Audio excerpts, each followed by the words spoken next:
Vamos a ver. Y quisiera que me informen si miran la pantalla bien. Sí, doctor. Sí, sí se ve, doctor. Ok. Si me escuchan bien y se ve la pantalla, vamos a iniciar. Solo les pediría que pongan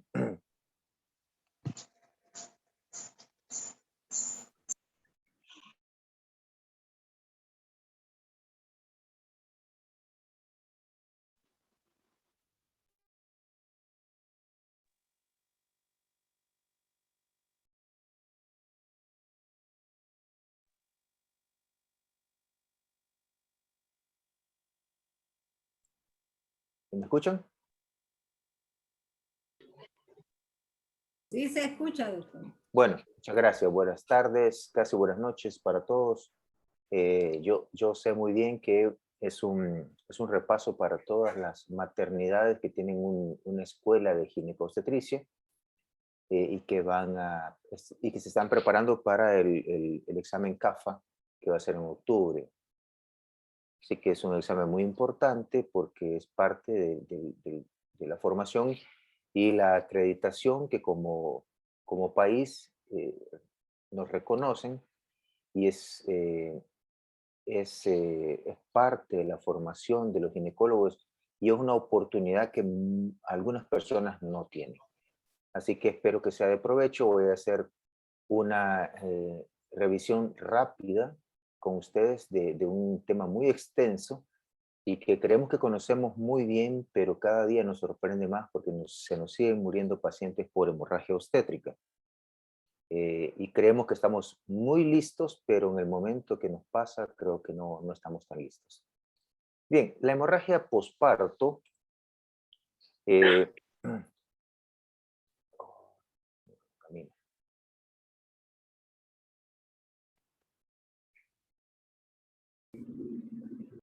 Bueno, la hemorragia posparto, no me camine.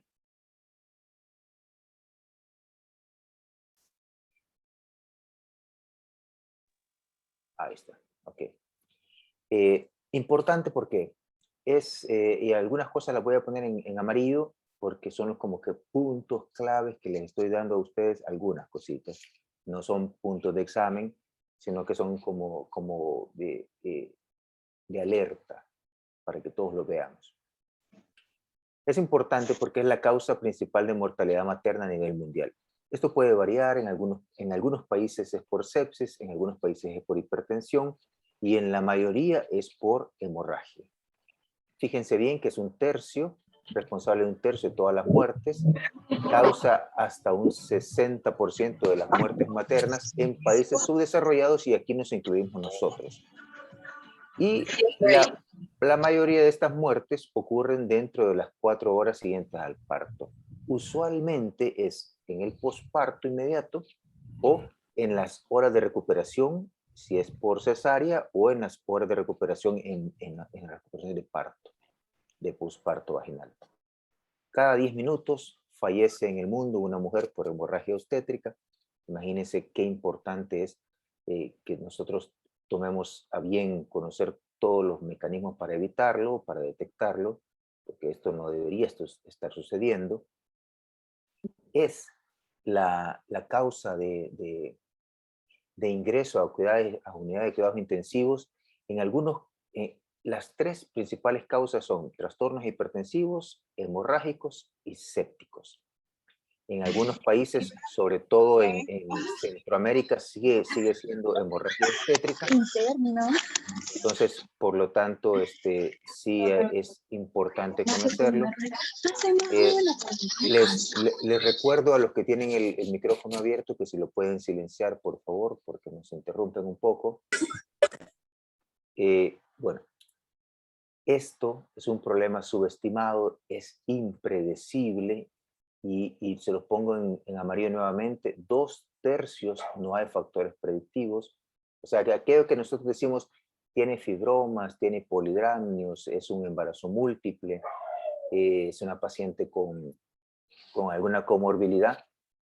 Bueno, y nos vamos listos, puede suceder, pero en la paciente que no tiene nada, absolutamente nada que nos pueda llevar a una hemorragia posparto, puede suceder también.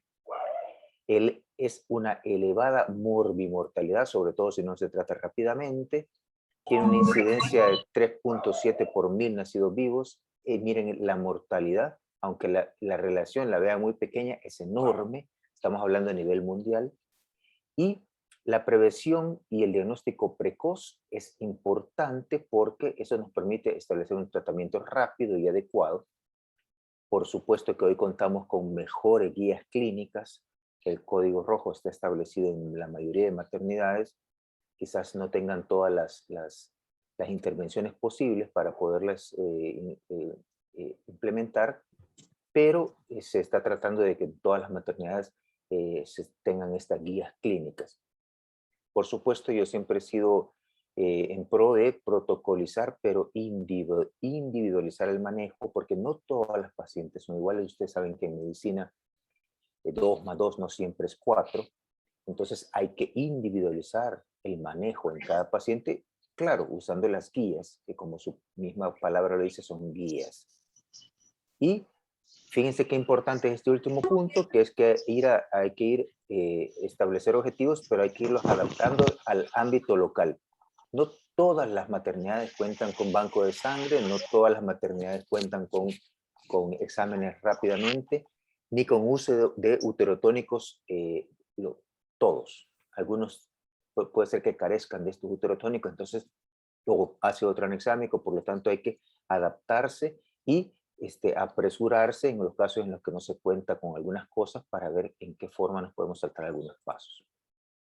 Fíjense bien que la hemorragia posparto sucede en un 50% en las primeras 24 horas, y cuando yo hablaba de que puede ser en el posparto, puede ser tan rápido como en el posparto inmediato, que nomás sale el bebé, alumbra la placenta y hay una atonía, hay una retención placentaria, hay un desgarro. Puede ser tan rápido como puede ser que la paciente la reporten en la recuperación de parto vaginal o de cesárea, o en el piso, en los pabellones, en algunos lugares en los que 4 horas después comienza con un sangrado.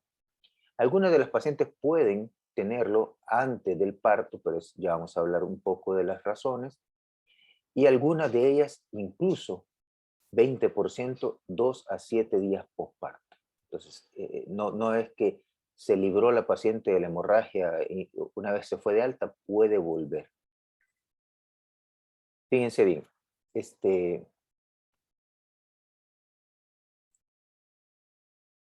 bueno, esta imagen, la anterior, son para las definiciones. Las definiciones de hemorragia postparto son muy variables, pero universalmente se conoce que la pérdida de más de 500 cc de sangre postparto vaginal es hemorragia postparto, y más de 1000 en cesárea es hemorragia postparto. Pero hay algunas pacientes que aún con pérdidas similares o menores a estas pueden presentar inestabilidad hemodinámica con síntomas, mareo, síncope, hipovolemia y síntomas de taquicardia, hipotensión y oliguria, aunque tengan menor cantidad de sangrado estimado, que eso es bien importante porque a veces nosotros estimamos mal el sangrado. Y cuando digo a veces, casi siempre es muchas veces. Muchas veces solo vemos la parte de abajo que se nos llena de sangre y no estimamos bien la pérdida, no tenemos una forma gravimétrica de tenerlo, no vemos solamente las compresas, y ya vamos a hablar un poco más de eso, y subestimamos la pérdida, y la paciente usualmente nos llega con 12 de hemoglobina, y en el hemograma que se deja de control por alguna razón, porque lo dudamos, nos queda con 6. Entonces, eso es importante reconocer. La hemorragia posparto puede ser primaria, si es en las primeras 24 horas, secundaria, si es entre 24 y 12 semanas posparto, puede clasificarse también como menor y mayor, y La mayor puede ser clasificada como moderada, grave o masiva. Y aquí están los valores aproximados. E incluso el ejemplo que les acabo de dar anteriormente, otras definiciones de hemorragia obstétrica masiva, es un descenso de hemoglobina de 4 gramos o la necesidad de transfusión de 4 unidades de paquetes globulares o un procedimiento invasivo. Podría ser que estimáramos que perdió 1500, pero tuve que ponerle 4 unidades de glóbulos rojos, 4 de plasma, 4 de plaquetas, y la tuve que pasar a histerectomía. Entonces esta paciente debe ser clasificada de otra forma. Hay otras definiciones, ven ustedes, australianas, y aquí se las dejo, austriacas, alemanas, Reino Unido, y la Organización Mundial de la Salud, que es la que nos rige, con la que nosotros nos guiamos, continúa teniendo la pérdida mayor a 500 tras el parto, 1000 tras la cesárea, o un poquito mayor en alguna de las dos.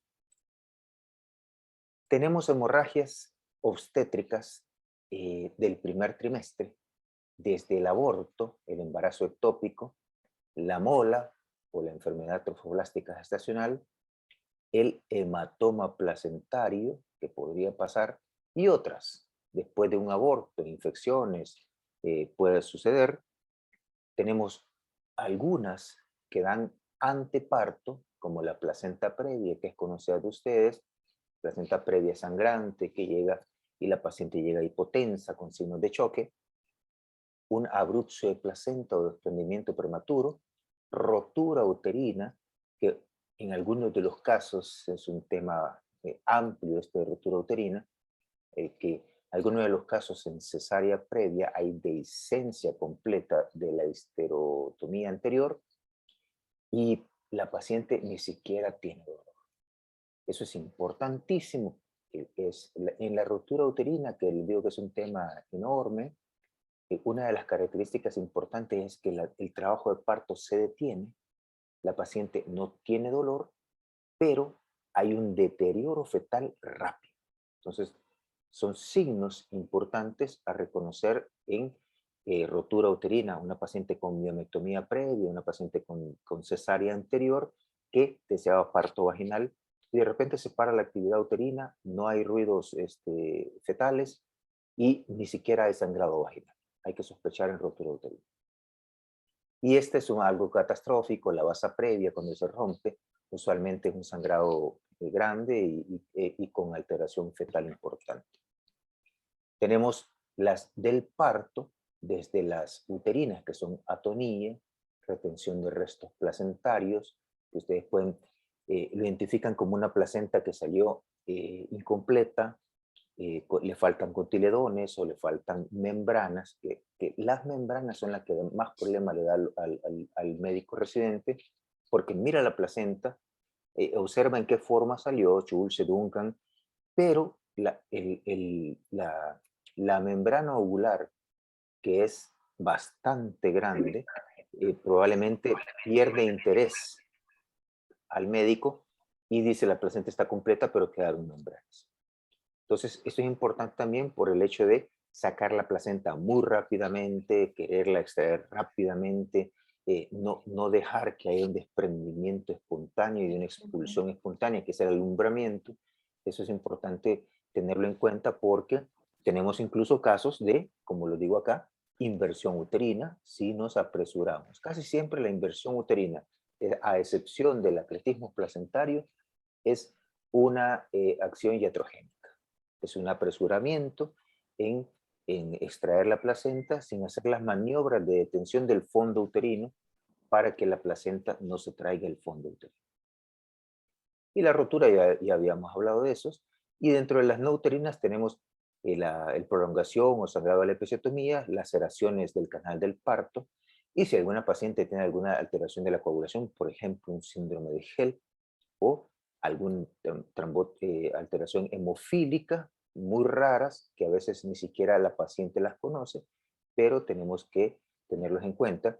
Y otras es el tratamiento anticoagulante, por ejemplo, en pacientes con síndrome antifosfolípido que han estado bajo tratamiento con heparinas de bajo peso y que probablemente llegó por una ruptura de membranas y no nos dijo o no le preguntamos que la paciente estaba bajo algún tratamiento anticoagulante.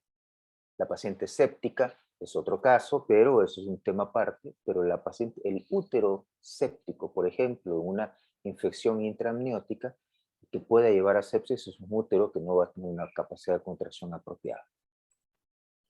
Y aquí vemos el porcentaje en relación a la etiología. A la cabeza se lo lleva el tono. Aquí les pongo las causas para que el que quiera revisarlas rápidamente, pues me quiero detener en esto. Y los factores de riesgo, que como le digo, yo puedo tener una paciente con gestación múltiple, polidramnios o macrosomía, y lo considero un factor de riesgo. Utilizo un MATEP con diferentes medicamentos, entre ellos macrodosis de oxitocina o carbetocina, pero la paciente igual me puede desarrollar una atonía o no me hace absolutamente nada. Siguiéndole está el trauma del canal del parto en un 20, la retención de tejidos entre placenta y membranas, que ustedes deben tener mucho cuidado al revisar la placenta cuando sale. Se debe tener la precaución de que hayan signos de desprendimiento placentario que ustedes los conocen muy bien, el elongamiento del cordón, la elevación fúndica del útero, el sangrado, que hay un sangrado no excesivo, pero aumentado del cordón umbilical que uno se desprende, para en ese momento detectar que se está desprendiendo la placenta. De lo contrario, no traccionarla y pensar si tiene factor de riesgo como una cesárea anterior, varias cesáreas o un legrado uterino, pensar en que esta placenta no se desprende porque hay acretismo placental. Y lo más raros son alteraciones de la trombina, que pueden ser muy bien presentes en preeclampsia y HELP por la plaquetopenia, por la afectación hepática de la preeclampsia que podrían llevarnos a una falla hepática, por ejemplo, un hígado graso agudo del embarazo, en el cual la falla hepática nos lleva a tener alteración en la coagulación, y podríamos tener una paciente con alto riesgo de sangrado en el momento del parto. Muy raros, von Willebrand y hemofílicos, pero es importante hacer una historia clínica y preguntarle a la paciente, porque muchos errores están sucediendo por el hecho de que no se hace una buena historia clínica. No se ven antecedentes, no se le pregunta a la paciente. Simplemente estamos en un trabajo de parto, estamos en un turno, el turno está pesado y lo único que se hace es monitor fetal, que hace el trabajo por nosotros, monitor materno que le toma la presión por nosotros, y lo único a lo que nos quedamos es si la señora tiene dolor y quiere pujar, tacto vaginal. Ni siquiera a veces le hemos medido la altura uterina. Entonces, es importantísimo no dejar aparte estas cosas. Yo sé que la tecnología nos ayuda muchísimo, pero la clínica, la historia clínica, el examen físico, nunca va a suplantar a cualquier otra cosa. Siempre debemos hacerlo. Debemos acostumbrarnos a eso. Te dejo acá, nuevamente recordatorio, la causa de las 4T y su porcentaje. Por supuesto que pensando en que nos pueda suceder alguna cosa, aunque no tenga factores de riesgo, el manejo activo del tercer periodo del parto es crucial. Fíjense bien acá, consta de uso profiláctico de uterodónicos, específicamente oxitocina, las 10 unidades, una vez nace el bebé, hombro anterior, pinzamiento y corte temprano del cordón, sin demasiado temprano, se debe dejar un poco, y la tracción controlada para evitar desprendimiento, ruptura del cordón, más que esos cordones que son bien delgaditos. Tengan mucho cuidado. Estos son los medicamentos usados en el MATEP, usualmente oxitocina, pero si no la llegáramos a tener, podemos usar misoprostol o metilgonovir. El MATEP reduce el riesgo de hemorragia, la necesidad de transfusión y el uso posterior o excesivo de uterotónicos. Por supuesto que puede aumentar efectos secundarios, Si usamos oxitocina, retención hídrica, náuseas, vómitos, hipotensión. Si usamos misoprostol, podría ser hipertermia. Metilergotamina podría ser hipertensión. Así que hay que tener un poco en cuenta de que ningún medicamento es exento de efectos secundarios. Les dejo acá los medicamentos que pueden ser usados en MATEP. Fíjense bien, los pongo los primeros en dosis de que no tuviéramos oxitocina, sería misoprostol, metilergometrina, saben ustedes que deben ser máximo 5 dosis, y si nosotros tenemos, por ejemplo, en cesárea, una paciente con fibromatosis, polidramios, gestación múltiple, mejor irnos por la carbetocina, que lo tenemos. Recuerden que carbetocina y oxitocina no son termoestables, o por lo menos al momento carbetocina termoestable no tenemos y oxitocina tampoco. Deben ser refrigeradas entre 2 y 8 grados centígrados, y porque si no se desnaturalizan y no tienen acción. Entonces, eso hay que tener mucho cuidado porque cuidado de enfermería de repente nos dejan la oxitocina en algún lugar y no tiene buena acción, y aunque lo hayamos puesto no va a funcionar. Usualmente nosotros usamos el MATEP para la prevención. Y fíjense aquí el porcentaje de pacientes y la pérdida sanguínea. La mayoría de nosotros usamos el MATEP para la prevención y tenemos éxito. Algunas, que son muy pocas pacientes, fíjense bien, abajo del 20%, hacen una hemorragia posparto y hay que hacer tratamiento con uterotónicos. Y aún algunas hacen mayor sangrado, fíjense bien el porcentaje que es bajo, llega a un momento en el que tenemos que hacer un rescate, que tenemos que hacer técnicas de rescate, ya vamos a hablar de ellas, para poderlas sacar de la hemorragia posparto, y si no lo hacemos, y si no identificamos el sangrado y no usamos los medicamentos apropiadamente, vamos a tener que entrar a la zona de muerte, que es muy bajo el porcentaje, pero esas pacientes no son rescatables. Esta es la escala de sangrado, donde ustedes ven la pérdida sanguínea, los cambios de presión. Esto ustedes lo conocen muy bien. En la mayoría de maternidades lo tienen pegado en las expulsiones. Ven ustedes cómo está el choque 1, 2, 3 y 4, y en el cual yo aquí pongo amarillo y rojo para que ustedes se detecten que casi ninguna paciente en expulsión o trabajo de parto está con un tensiómetro, porque se está moviendo, porque está pujando, porque tira todo. Todas están ansiosas, todas están sudorosas, todas están taquicárdicas, porque están en un trabajo de parto. Y esto nos lleva a que nos concentremos en que nazca el niño, salga la cabeza y todo lo demás. Pero perdemos tiempo, no vemos hacia abajo, no vemos el sangrado, y algunas pacientes nos llegan a este punto de sangrado de 1500 a 2000 o de 2000 a 3000.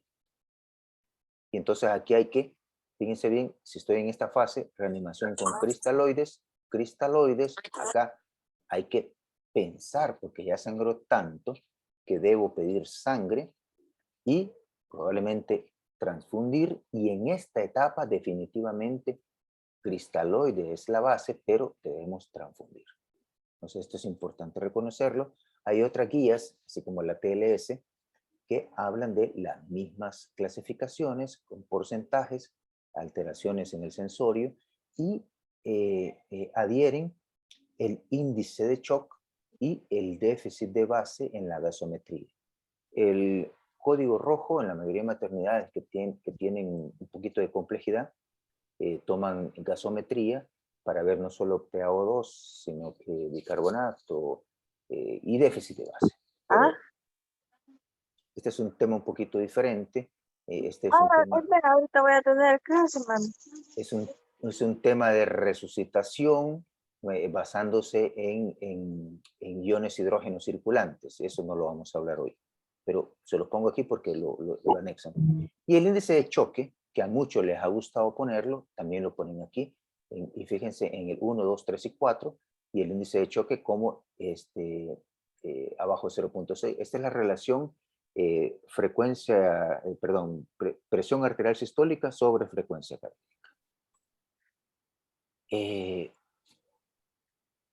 Bueno,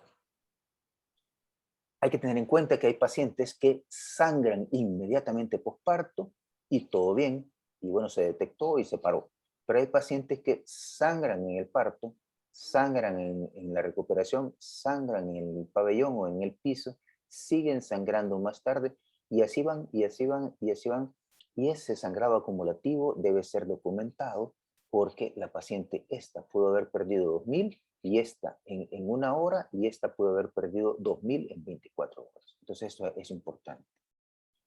La estimación correcta de la pérdida debe ser precisa o lo más precisa posible porque las pacientes, no todas las pacientes, así como la tabla anterior decía 10 al 20%, o 20%, 30, 45%, sino que hay que tener en cuenta el peso de la paciente. No es lo mismo que sangre 2000 una paciente que pesa 50 kilos a una paciente que pesa 70 kilos.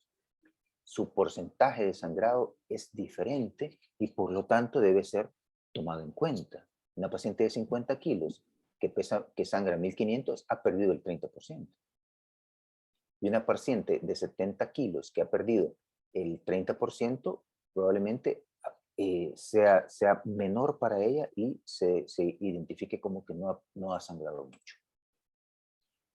Ver sin creer es importante porque muchas veces vemos en el piso, en la sábana o en el campo quirúrgico una mancha que nos hace pensar que no ha sangrado. No todas las hemorragias son visibles.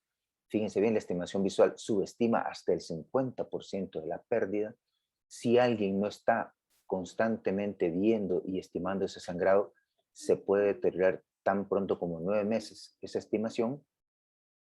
No todos tienen cuantificación gravimétrica. Esto el Colegio Americano de Ginecología lo recomienda que haya una cuantificación gravimétrica y gravimétrica y en recolección, ya sea en drenaje o en recipiente. Y la cuantificación inexacta reduce el retraso en el tratamiento. Recomienda medir con báscula, succión, peso, gasas empapadas de sangre. Hay que tener en cuenta que antes de salir la placenta, probablemente en eso que estamos viendo haya líquido amniótico, orina y algunas heces. Post alumbramiento va a ser más probable que tengamos sangre. Recomiendan colocar láminas en las paredes donde digan que un sangrado o una mancha de tal forma representa tanto sangrado o las gasas pesadas representan tanto, como que se lo voy a poner, por ejemplo, esta gasa solita pesa 0.1 kilogramos. Entonces se hace una media de 100 compresas de su hospital y se saca más o menos cuánto pesa cada una de ellas.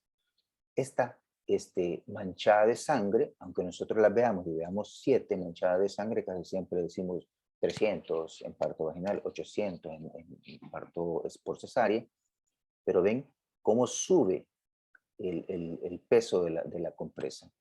Y aquí tenemos otra que también está manchada y no mancha alrededor, pero pesa también. Entonces, ese peso, como lo puse aquí, es 1 gramo, equivale aproximadamente a 1 mililitro de sangre. Entonces, esa es una forma en la que se podría cuantificar por gravimetría el sangrado de la paciente. Una vez la paciente ha sangrado, en cuanto a la fisiopatología, hay una pérdida rápida y significativa del volumen, o sea que eso va a disminuir el transporte de oxígeno, el delivery. Hay una inestabilidad hemodinámica por descenso del volumen circulante. Hay un desequilibrio, por supuesto que jamás se va a equiparar la producción a la pérdida. Entonces, la pregunta más común que hacen es ¿cuánto cc pasa por la arteria uterina? Y todos decimos 500 cc por minuto. Sí, pero no lo ponemos en práctica, ¿no? Entonces, es importante reconocer eso, y sobre todo en cesárea, cuando se hay un rasgado de la arteria uterina, el sangrado es enorme. Ese deterioro de flujo causa distribución inadecuada de oxígeno, el tejido trata de extraer un poco más y no lo logra, llega un momento en el que el consumo de oxígeno se vuelve flujo dependiente, por lo tanto, aunque yo quiera consumir más, no tengo, y una vez sobrepasado ese umbral, que es la disponibilidad crítica, se produce falla mitocondrial celular, metabolismo anaerobio, ustedes lo ven en la gasometría, que hay un aumento de lactato, y hay luego un descenso del consumo. ¿Qué quiere decir eso? Que si yo no le llevo oxígeno, el tejido empieza a querer extraer, pero si no, aunque quiera extraer, no lo extrae, y comienza a trabajar en metabolismo anaeróbico, y llega un momento en que ya no logra extraer de ese metabolismo anaeróbico y empieza a reducir su función y a trabajar con bajo consumo de oxígeno. Y eso es patológico. Eso se llama disoxia, que es la incapacidad del tejido para trabajar con oxígeno, aunque se lo dé en grandes dosis. Y comienzan las lesiones orgánicas y las lesiones celulares que se traducen en incremento de la creatinina, aumento del lactato, disminución de la contractilidad cardíaca, disminución de la resistencia vascular periférica, por lo tanto, choque prolongado, necesidad de aminas vasoactivas. Hay otra cosa importante en cuanto a la fisiopatología, y es que una vez la hemorragia se ha puesto de un punto en crítico, hay una tendencia anticoagulante e hiperfibrinolítica que nos lleva a perpetuar el sangrado. Y la lesión traumática del útero, del tejido, nos va a llevar a que no se coagule y que se suelte rápido el coágulo formado. Entonces es importante reconocerlo. Fíjense bien que el choque 1, 2, 3 y 4, aquí lo vengo representado, 1, 2, miren cómo está el soporte de ATP, es igual a la demanda, en el estadio 2 continúa igual, aunque disminuye, en el estadio 3 el soporte de ATP el aporte de ATP al tejido es menor que la demanda, y en el estadio 4 es mucho menor que la demanda. Y esta es una gráfica que se invierte, en el cual el consumo de oxígeno y la disponibilidad de oxígeno van iguales, pero al llegar a un momento de choque estadio 2-3, la extracción trata de incrementarse, pero la saturación de oxígeno en sangre empieza a caer y por lo tanto hay trabajo anaeróbico y empieza a elevarse el lactato, y llega un momento en el que el consumo de oxígeno es imposible porque no hay disponibilidad. Entonces comienza a caer el consumo de oxígeno, y eso no quiere decir que esté mejor el tejido, quiere decir que se está muriendo el tejido.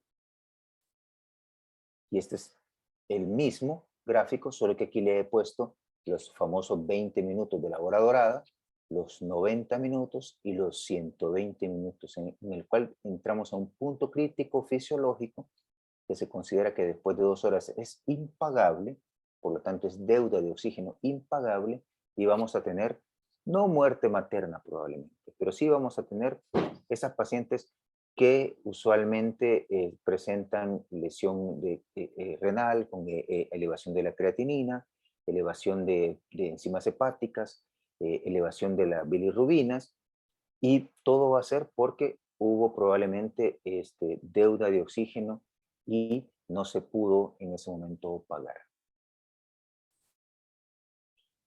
Bien. El índice de choque, te lo traigo acá porque está muy de moda, lo puedo decir así. Con propiedad lo puedo decir, que está de moda. Algunos lo ponen como que debe sacarse el índice de choque. Y el índice de choque no es nada más que la relación entre frecuencia cardíaca y presión arterial sistólica. Por lo tanto, si yo tengo una frecuencia cardíaca de 100 y una presión arterial sistólica de 100, tengo una relación 100-100 es 1. Y eso es mayor a 0.9. Y aquí nos dicen que con mayor a 0.9 hay altos requerimientos de transfusión. Y esto es un poquito erróneo. puede ser que la paciente tenga una frecuencia cardíaca de 110 y una presión arterial de 90 sistólica, y el índice de choque, por lo tanto, va a ser mayor a 1, y eso no debe ser significante de transfusión. Hay que tener mucho cuidado porque incluso en el IMPER, el doctor Sea Prado y el doctor Reyes Chávez hicieron un estudio y trataron de, en su institución, ver si esto funcionaba, y llegaron a esta conclusión que tuvieron un bajo valor diagnóstico del índice de choque. Por lo tanto, el índice de choque mayor a 1 no debe incitar a la transfusión inmediata. Debe individualizarse el caso. Y muchos recomiendan estudios multiinstitucionales. Por lo tanto, este tema del índice de choque yo lo pongo con mucha prudencia. No lo descarto, pero sí debe ser tomado con mucha prudencia. Muy bien. El reconocimiento debe ser visual y clínico. Hay que reconocer el sangrado y clínicamente los signos de hipotensión, alteraciones del sensorio, oliguria, que son bien difíciles, bien difíciles. No es porque no tengamos una sonda Porque o cerrando no. piel íbamos cuando me estaban cayendo llamadas de todos lados que dónde estaba, de la clase, y yo estaba en sala. Bueno, no sé si pueden silenciar ahí Bueno, entonces el diagnóstico debe ser visual en cuanto al sangrado estimado y debe ser clínico en relación a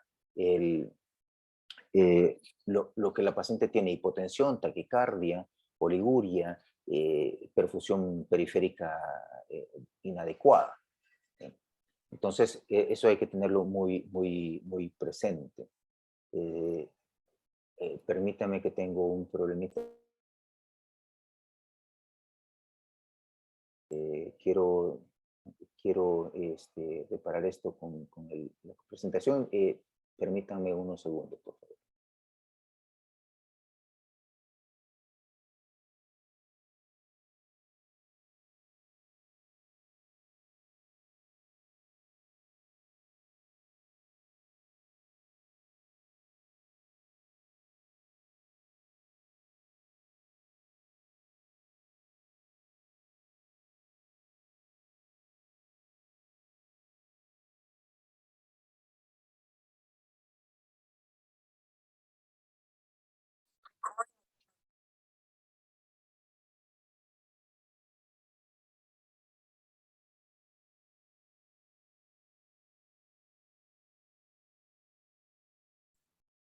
Ok, creo que ya lo solucioné.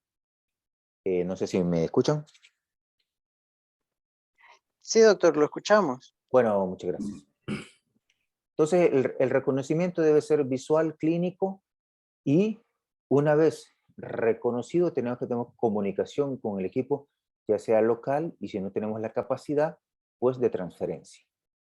Definitivamente, el objetivo es parar el sangrado, con lo que ustedes quieran. Una vez reconocido, pues, suturar, uterotónicos, lo que sea. Por eso aquí le pongo uterotónicos, que es a la cabeza, porque el 80%, 70% es por tono. Uso de ácido tranexámico, si no, medidas mecánicas, ya vamos a hablar de ellas, entre ellas el balón, cirugía, suturas hemostáticas, y radiología intervencionista, que la mayoría de maternidades no cuenta con esto. La reanimación, que es una fase de resucitación, debe ser con cristaloides si es un choque 1 o 2.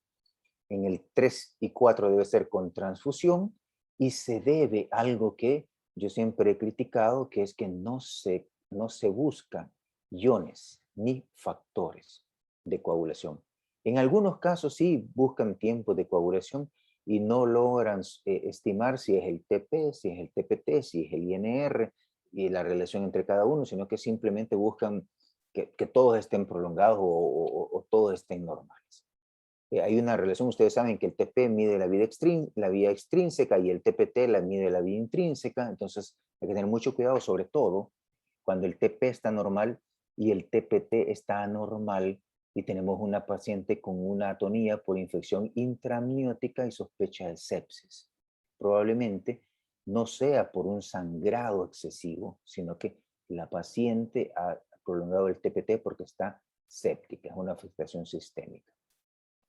Y lo otro es los iones. No buscamos sodio, potasio, cloro, calcio, fósforo. Y entonces muchas veces nos quedamos con uterotónicos y ácido tranexámico y nos olvidamos del calcio, que es importantísimo en la contracción del músculo y en la relación entre la vasotonía, o sea, la relajación y la contracción del vaso sanguíneo, que es una relación entre calcio y magnesio.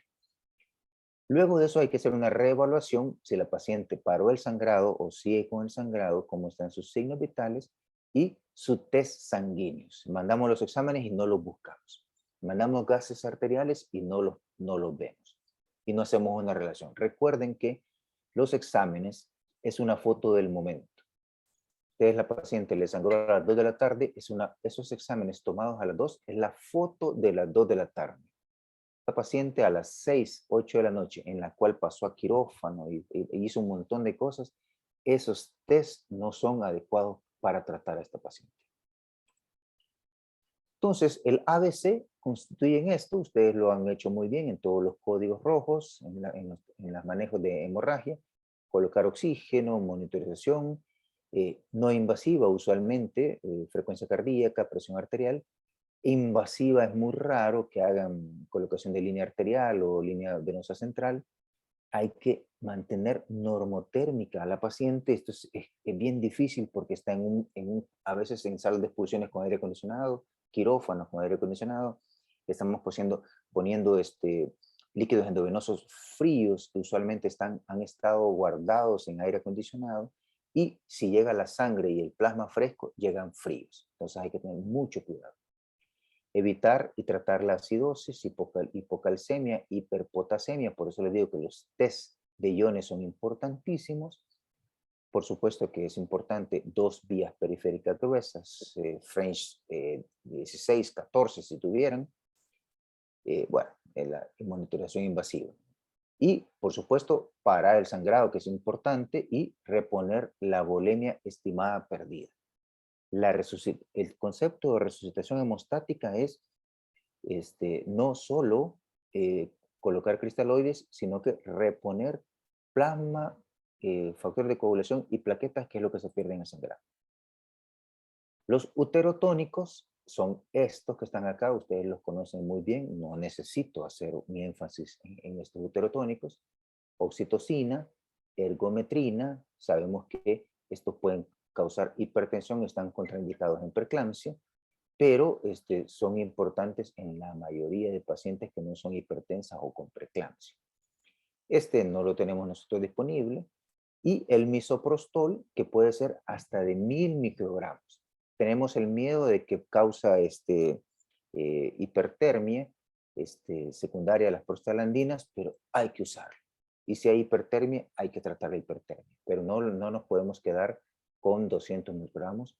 La dosis puede ser rectal, sublingual u oral. La rectal es un poco más tardado el efecto, pero más prolongado, y la sublingual es un poco más rápido el efecto, pero es más, es menos persistente. Es una revisión sistemática de metaanálisis en los cuales compararon el uso de diferentes uterotónicos solos y entre sí, y la capacidad de ser sumatorios. Por ejemplo, entre más robusta o más grande es la rueda azul que representa el uterotónico, hay más estudios que aportan que es un mejor uterotónico. Por ejemplo, miren acá, carbetocina sola es muy mala uterotónico, pero carbetocina con ergometrina y oxitocina podrían favorecerlo. Y miren, fíjense bien, oxitocina con misoprostol es de las mejores combinaciones, y así otros, por ejemplo, prostaglandinas inyectables o la ergometrina sola pueden ser muy baja acción. Entonces, entre más robusta es la pelota, es que tienen más estudios que se han realizado y que tienen mejor efecto. Y si se fijan, esto fue hecho en 196 ensayos, 135.000 pacientes en 53 países. Un estudio muy bonito, si lo quieren, aquí les dejo la referencia. De hecho, liderado por Gallo, el doctor Gallo. Ácido tranexámico, esa tendencia a usarlo en dosis repetitivas, no solo en el momento de la hemorragia, sino que cada 8 horas, a pasar en 30 a 60 minutos, no está suplantado por ninguna evidencia, ningún estudio en obstetricia. Son causas, se usó en causas no obstétricas, con gran soporte de estudios no obstétricos, CRASH 1, CRASH 2, que son estudios de trauma en paciente masculino o femenino sin embarazo. Por lo tanto, no se recomienda dosis repetitivas. No así el ácido tranexámico, que sí, el estudio Woman, que se hizo con una gran cantidad de pacientes postparto, sí demostró que, fíjense bien, reduce la muerte debido al sangrado en pacientes con hemorragia postparto, sin efectos adversos, o por lo menos no demostrados en el estudio. Cuando se usa en hemorragia postparto, debe ser dada tan luego como se detecta la hemorragia. No, ácido tranexámico no debe ser dado en prevención de la hemorragia en el parto o en la cesárea, porque no hay ningún estudio que demuestre que hay mejoría. No resultó en mejoría. Por lo tanto, decir, le voy a poner ácido tranexámico una vez salga la cabeza y nazca el hombro, por si cualquier cosa pasa, no es correcto. Debe ser utilizado una vez establecida la hemorragia, como dice Woman, y debe ser utilizado en dosis de carga de 15 a 20 miligramos por kilo, en dosis de carga, y luego se puede usar una dosis de 1 gramo a pasar en 6 a 8 horas posteriores. Si nosotros nos entusiasmamos y comenzamos a poner demasiados líquidos, podemos hacer una coagulopatía dilucional. Y fíjense bien que si usamos 2 litros de cristaloides en forma rápida, sin hacer una adecuada resucitación con hemoderivados, podemos caer en un 40% de coagulopatía. Y cuando nos entusiasmamos mucho y ponemos hasta 4 litros de Hartmann, podemos llevar hasta un 70% el aumento de coagulopatía. Ya no se diga si en vez de Hartmann yo me emociono y uso solución salina. La solución salina es ácida, tiene un SID o un diferencial ion fuerte de 0, por lo tanto puede generar acidosis hiperclorémica y oliguria, y por lo tanto no lo debo utilizar en forma indiscriminada. Debemos recordar que un coágulo es formado por plaquetas y fibrina. Por lo tanto, en un paciente que no tiene alteración en la coagulación, tenemos plaquetas y fibrinógeno uniendo ese coágulo. Ante bajo conteo plaquetario, contamos siempre con fibrinógeno. Entonces lo que tenemos que hacer nosotros es, como no conocemos el valor plaquetario, ante un evento hemorrágico, sí es cierto, transfundir glóbulos rojos, porque es el transportador de oxígeno, que es la hemoglobina, pero lo siguiente es mejorar la cantidad de fibrinógeno, porque aunque haya bajo contenido plaquetario, podemos nosotros mejorar la fortaleza del coágulo. Y en relación a lo que les decía, si cuando usamos muchos líquidos en paciente con politransfusión, no solo de hemoderivados, sino que de cristaloides, podemos nosotros crear coagulopatía dilucional. Y fíjense ustedes aquí cómo el fibrinógeno va reduciéndose plasmático a medida que nosotros utilizamos mayor cantidad de cristaloides. Aquí está la pérdida sanguínea, desde 0 a 1 y hasta 2 litros de pérdida sanguínea, y aquí los fluidos utilizados, y ustedes ven cómo el fibrinógeno va creciendo a mayor cantidad de cristaloides utilizados. Por lo tanto, se recomienda este algoritmo, recomendación. Esto no es, se debe individualizar, se debe pensar en lo que tenemos. Si la maternidad en la que estamos no cuenta con cantidad suficiente de sangre, debe darse medidas hemostáticas, parar el sangrado y referir rápidamente. Aunque somos un país pequeño, el traslado desde San Miguel a San Salvador puede tardar 4 a 6 horas. Y no hay posibilidad de helicóptero, ¿no? Así que al menos por el momento. Si nosotros estimamos que la pérdida es de 1000 más o menos, con 2 litros de cristaloides estamos bien. Si la pérdida supera y llega a 2000, podemos adicionar al cristaloide entre 0 hasta 4 unidades de glóbulos rojos. No quiere decir 0 o 4, puedo tener 2.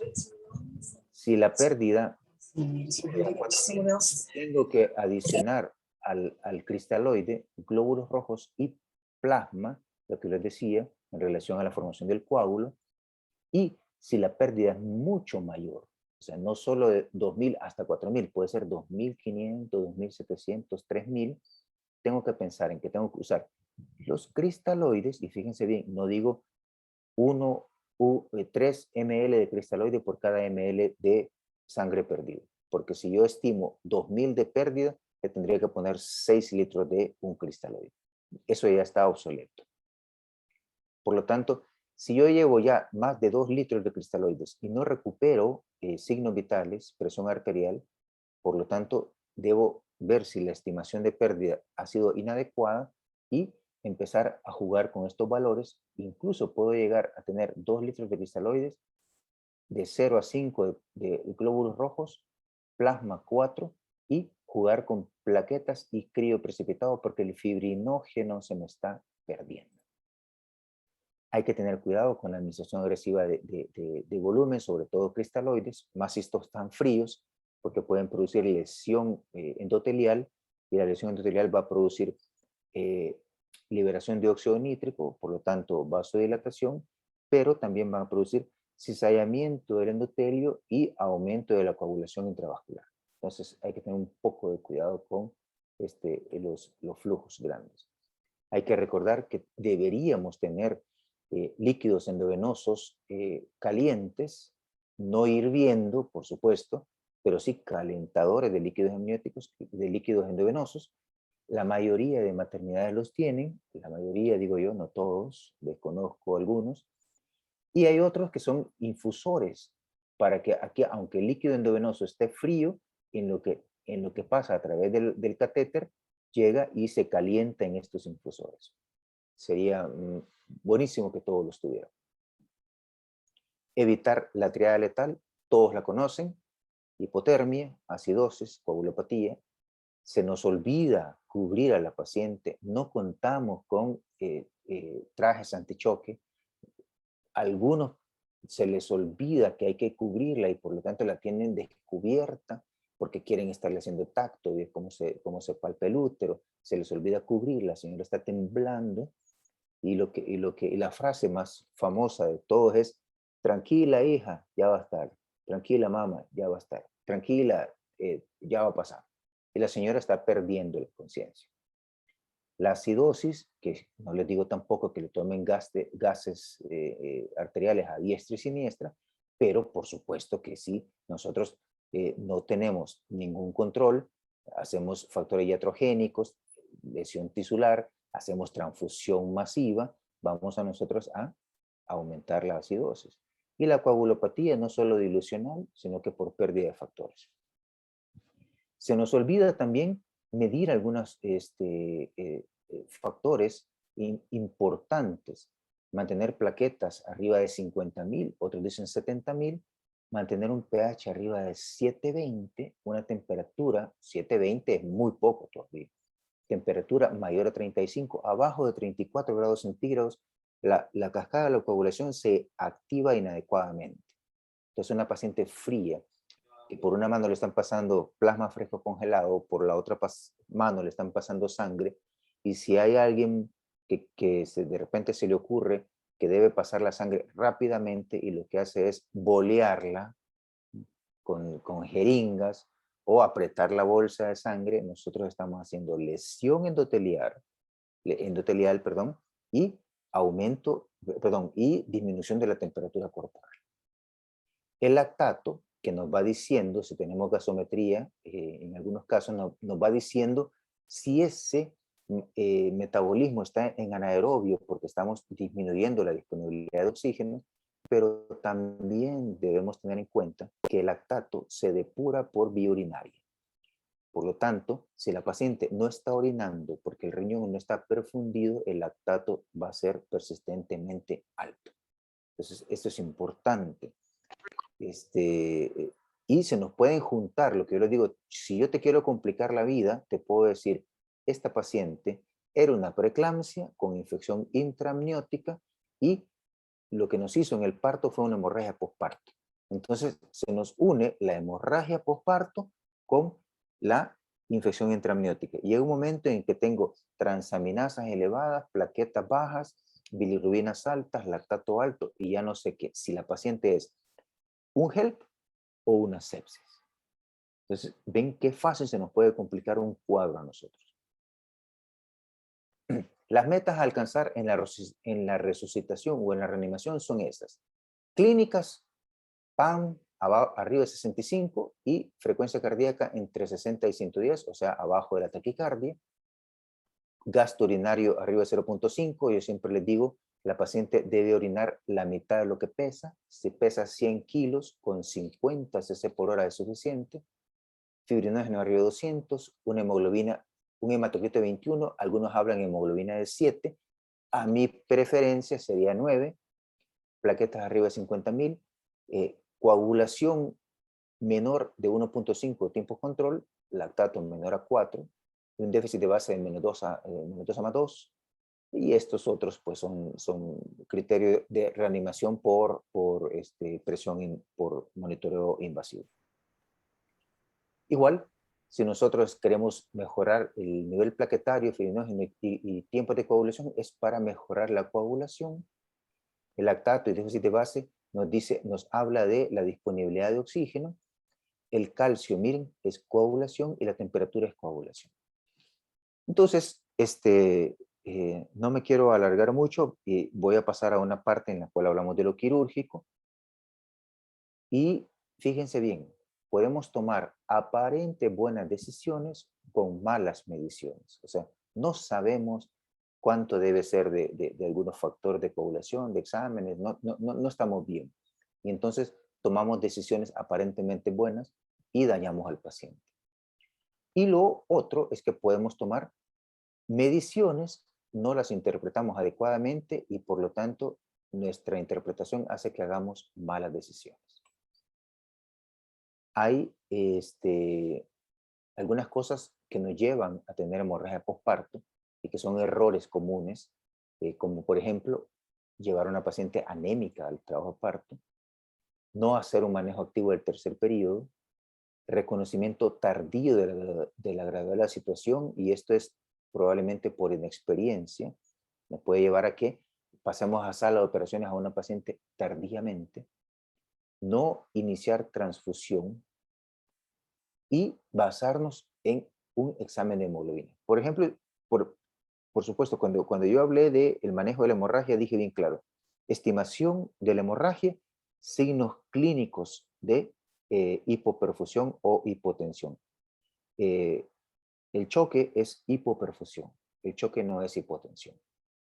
Entonces, no tenemos que tener un examen de hemoglobina si nosotros tenemos una estimación adecuada y unos signos clínicos de hipovolemia, debemos iniciar la transfusión no esperando el examen de hemoglobina. Y ante la imposibilidad de hacer algunas otras medidas, realizar la histerectomía si el sangrado es persistente. Este es un modelo conceptual en el cual nosotros cómo hacemos el uso de los líquidos, si estamos en una fase de resucitación, optimización, estabilización o decalaje en el tiempo. Y en esta fase de rescate, que es en la hemorragia posparto, debemos tratar el choque hipovolémico descompensado, que es el estadio 3 y 4, caracterizado por hipotensión arterial, alteración del sensorio y disminución de la perfusión por llenado capilar. Por lo tanto, estamos en una fase de rescate que debe ser tratada en los primeros 20 minutos con bolus de cristaloides de 500 a 1000 a pasar en 5 minutos. Fíjense bien que si yo paso 1000 en 5 minutos, en 10 minutos he pasado el máximo de cristaloides a transfundir. Y si yo no tengo sangre y sigo transfundiendo cristaloides, lo que estoy haciendo es coagulopatía dilucional, acidosis e hipotermia. Estos son mis metas a a llegar en cuanto yo esté con la resucitación. Y esta frase, que es un poquito fuerte, habla de que la histerectomía es la opción más segura para personal poco entrenado. Quiere decir que si yo no he hecho sutura Belinch, Hyman, desarterialización ascendente selectiva de las arterias uterinas, si yo nunca lo he hecho, la opción más segura para mí es hacer una histerectomía. Pero esa es una opción mutilante, sobre todo para pacientes jóvenes con primer hijo. Imagínense una paciente joven, primer hijo, y ese hijo tiene una cardiopatía incompatible con la vida. Entonces, yo digo, me sangra mucho, le voy a hacer histerectomía, le terminé la capacidad reproductiva a la mujer. Entonces, eso hay que tenerlo en cuenta. Ahora, cuando fallan ligaduras vasculares, puntos hemostáticos o balones intrauterinos, entonces definitivamente la histerectomía es la opción más apropiada. Hay que ordenarse, hay que organizarse, restablecer la volemia, como ya lo hemos dicho, prepararse a corregir defectos de la coagulación, evaluar lo que estamos haciendo y remediar la causa. Si entramos al procedimiento quirúrgico, usualmente nos decía el Colegio Americano que empaquetemos. Podemos hacer inicialmente la compresión bimanual con guante, por eso lo pongo aquí con guante, no con la mano. Hay que ser lo más estéril posible, porque todo esto es invasivo y no se va a remediar con una dosis de cefazolina. Entonces hay que hacer una compresión bimanual. Hablan de tamponamiento uterino, que en casos extremos podría hacerse en lugares donde no tengamos otras cosas, pero hay que saber que esto es una gasa de algodón que probablemente se va a empapar de sangre y no nos va a hacer un efecto hemostático. Tenemos los balones hechizos, desde la sonda Foley, el guante, el balón de Roche, el Sengstaken Blackmore, que lo podemos usar como balones intrauterinos. El Colegio Americano nos recomienda el Bakri, que es el balón obstétrico de silicón, por eso se llama SOS, que es de silicón, porque hay pacientes alérgicas al látex, y por lo tanto el Bakri es una buena opción porque es de silicón. Aparte de eso, aunque le pusiéramos salino o dextrosa o cualquier líquido que tuviéramos, cristalino que tuviéramos a la mano, si fuera de látex se podría picar. Entonces, el hecho de que sea de silicón nos permite que no se pique por la solución salina. Aparte de eso, el balón Bakri es un dispositivo para detener o reducir temporalmente hemorragias cuando haya necesidad de un tratamiento conservador. Por lo tanto, no es un acretismo placentario ni es una ruptura uterina. Tenemos diferentes, el EBB, el BTCAT, que tiene el catéter hacia adentro, y el Bakri, que lo tiene hacia afuera. La ventaja del Bakri y el EBB es que ya vienen con una válvula unidireccional que no permite que el inflado del balón se regrese. Hay varias diferencias, eso no lo vamos a hablar ahora. Capacidad de 500 cc para cada uno. Usualmente este mide 54 centímetros, este mide aproximadamente 30 y algo, y este es un poquito más grueso, 32 French y este 24 French. Entonces hay que tener un poquito de conocimiento si vamos a seleccionar alguno de los dos. Es rápido de poner, aprobado por FDA y FIGO desde el 2003, es efectivo hasta un 100%, conserva la fertilidad, no excluye el uso de otras alternativas. Podríamos poner balón y hacer un Belinch, es casi, podría decirle que es no imposible, pero difícil, pero podría ser una opción.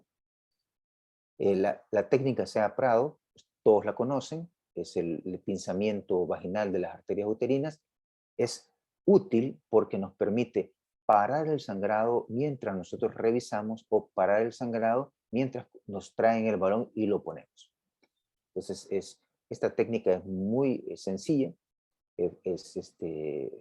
no es fácil de hacerla. Solo el que ha hecho un pensamiento SEA sabe que agarrar el ligamento de Macken por abajo y tratar de pinzar las arterias uterinas cuesta, duele a la paciente, por lo tanto no puedo decir es sumamente fácil, es práctico, pero para el que lo ha hecho varias veces. Las suturas compresivas, sutura de Lynch, muy efectiva, hasta un 75%, de elección en atonía uterina postcesárea.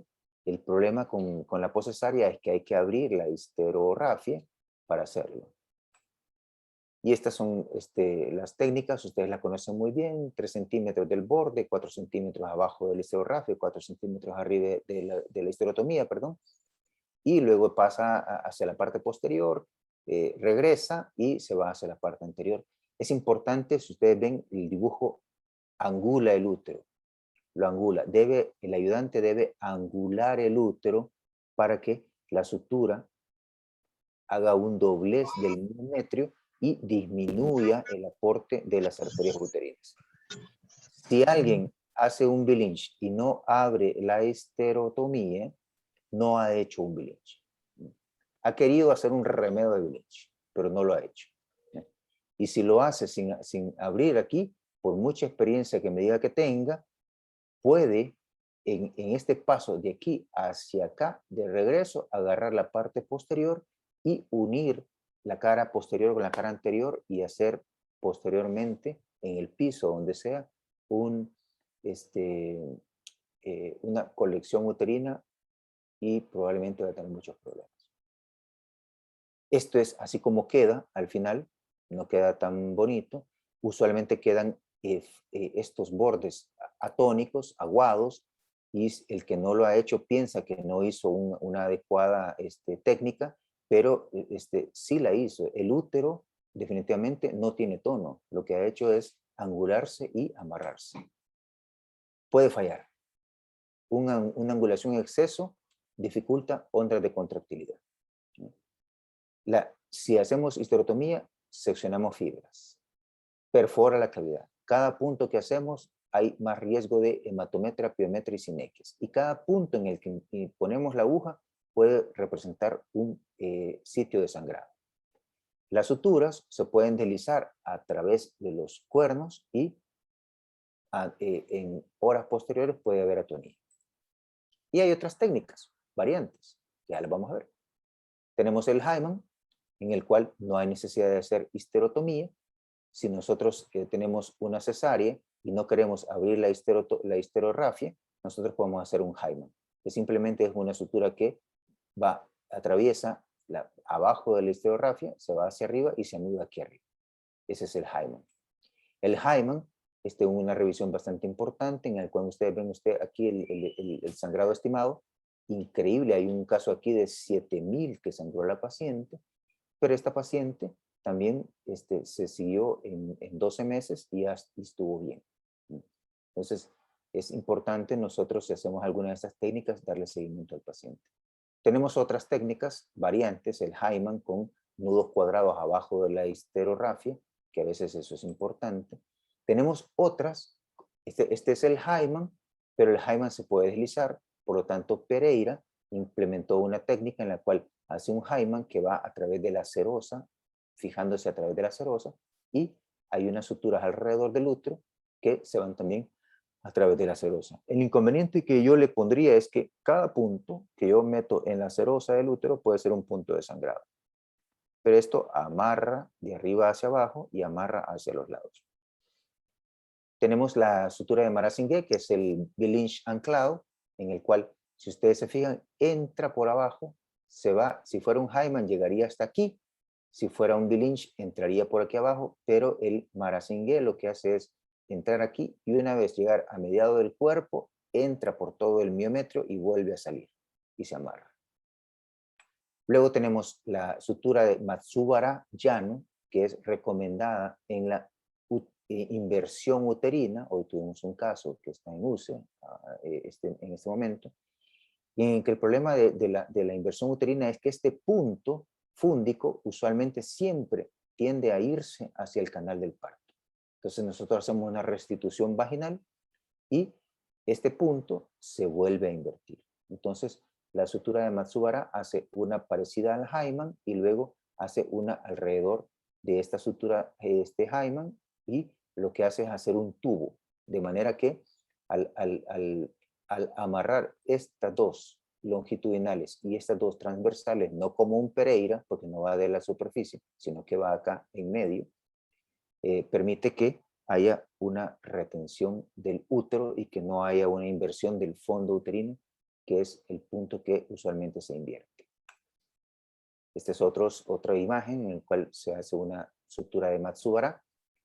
Y tenemos las suturas de Hocho, que son las suturas cuadradas, son de elección en pacientes con úteros infiltrados, útero de Cuvelier, en los cuales nosotros hicimos la histerografia, sacamos al bebé, un abrupto de placenta, y tenemos la zona en la cual se desprendió la placenta, hay un infiltrado biometrial, y esta zona no se contrae.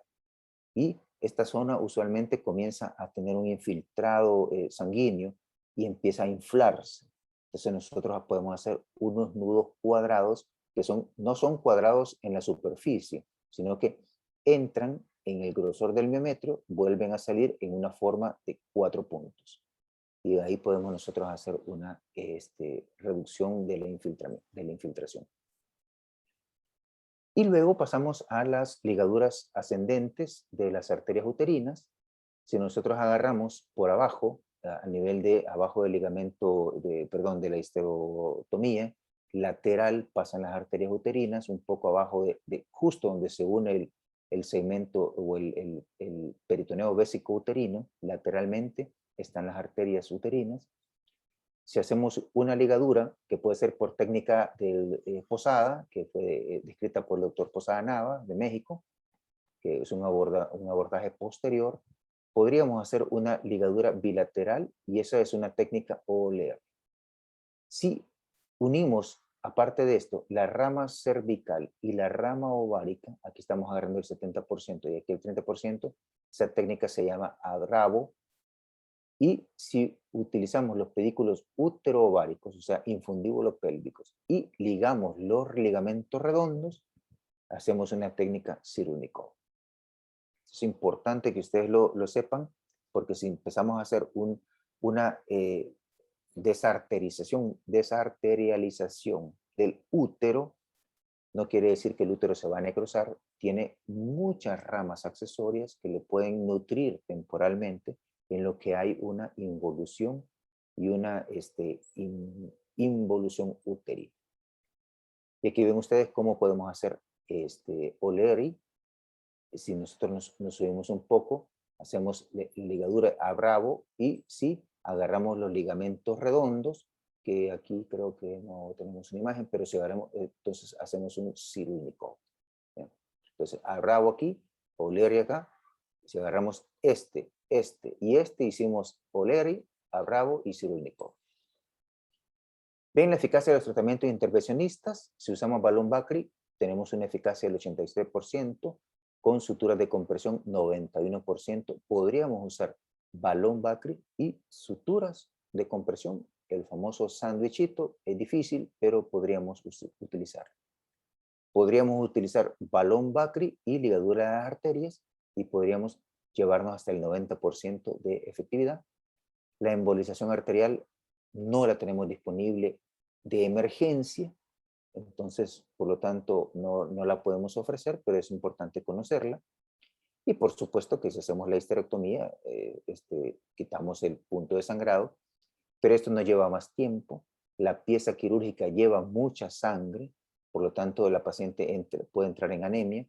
La histerectomía es mutilante, y la histerectomía está asociada a 80% de transfusiones, 20% de lesiones ureterales o de vejiga, y 15% reintervenciones. Sin decir que la mayoría de histerectomías obstétricas, entre el 12 y el 15%, ingresan a unidad de cuidados intensivos obstétricos. Tenemos otras, como el factor 7 recombinante, tenemos el concentrado de fibrinógeno y el complejo protombínico. No están disponibles en el país, en México sí lo hay. El Colegio Americano en su último recomendaciones los menciona, pero no los recomienda como de primera escoge, sino que si lo tiene, úselo, pero no los tenemos. Y es la embolización de las arterias uterinas, en las cuales se hace un acceso. Tengo que aclarar que es con fluoroscopía, hay que entrar por arteria femoral, hay que irlo a buscar, luego embolizar y ver si hubo efectividad. Y de esta forma es como queda la embolización de las arterias uterinas, y debemos tener un radiólogo intervencionista con experiencia y debemos tener las posibilidades de hacerlo. Y dicho de paso, el estado protrombótico del embarazo nos puede hacer que aquí nosotros tengamos un paro en el sangrado, pero un factor condicionante para trombosis posterior. Y finalizo con esta imagen en la cual nosotros tenemos que hacer mediciones correctas o lo más adecuadas posibles, cuantificación del sangrado, signos clínicos, interpretar eso que hemos medido, hacer las acciones, realizar las acciones apropiadas, rápidas, eficaces, y una vez que las hemos hecho, reevaluar el caso de las pacientes.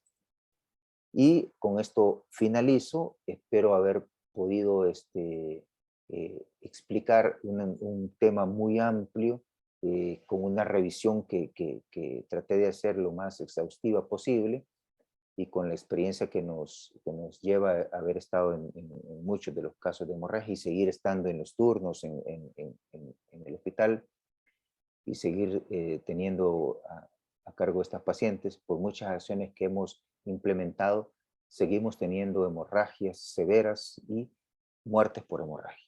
Así que es importante que tengamos todos los conocimientos, porque ya sea que estemos en Londres, en Francia, en la India, en Sudáfrica o en Estados Unidos y El Salvador, se siguen presentando casos de hemorragia por parto y tenemos que estar lo mejor apropiadamente listos para actuar. Así que muchas gracias. No sé si hay oportunidad para preguntas, y si las hay, pues con todo gusto, y si no, pues los dejo a cargo de los encargados de esta actividad. Gracias, doctor. Excelente revisión. De veras que sí se ha ido con todo, ¿verdad? Y agradecerle, de veras agradecerle a estar presentes. Y si tienen preguntas ahorita, el doctor con mucho gusto estaría respondiendo. Si hay algo que a ustedes les quede, por favor, hacer las preguntas.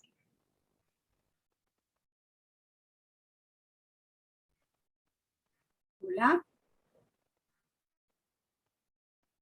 Hola, hola. Bueno, yo creo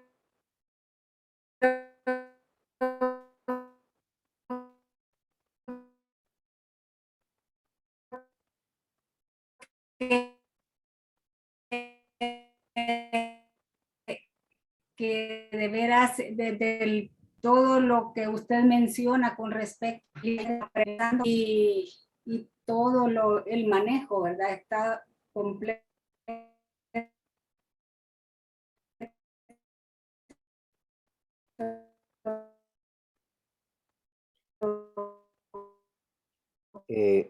Creo que se le corta, doctora.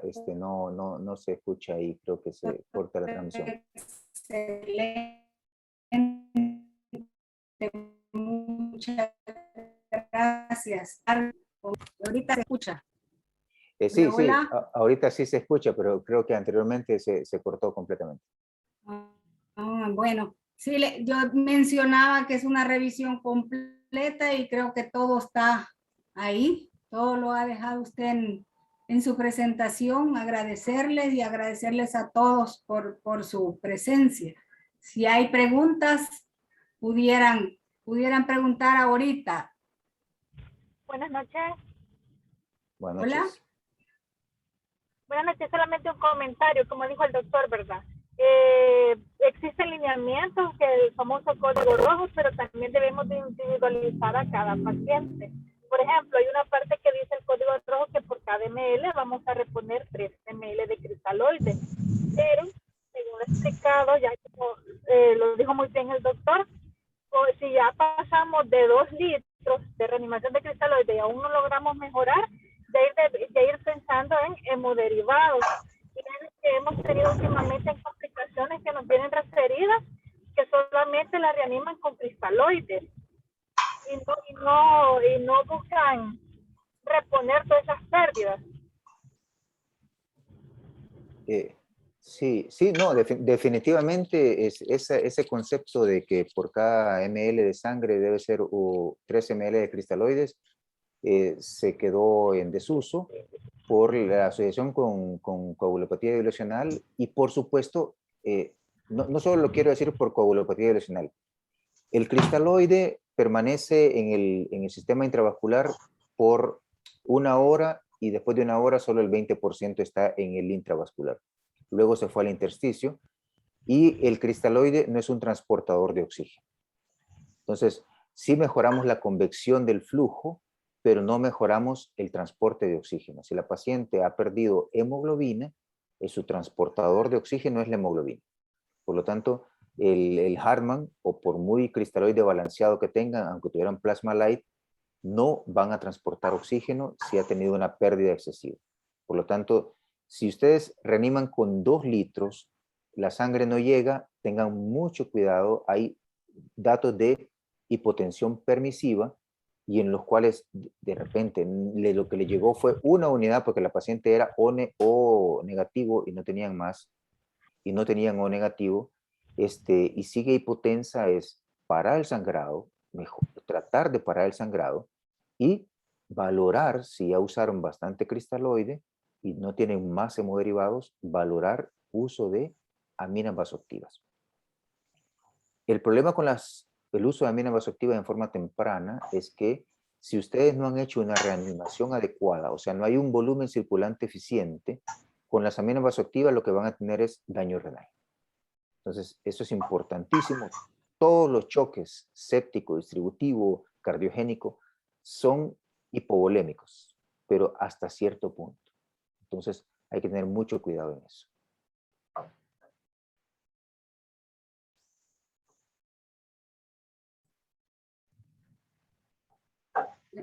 Bueno, doctor, muchas gracias Okay. por este excelente tema. Agradecemos su participación y su ayuda. Bueno, Gracias muchas gracias. a todos. Gracias, buenas noches y suerte en el examen. Buenas noches, doctor. Hasta luego.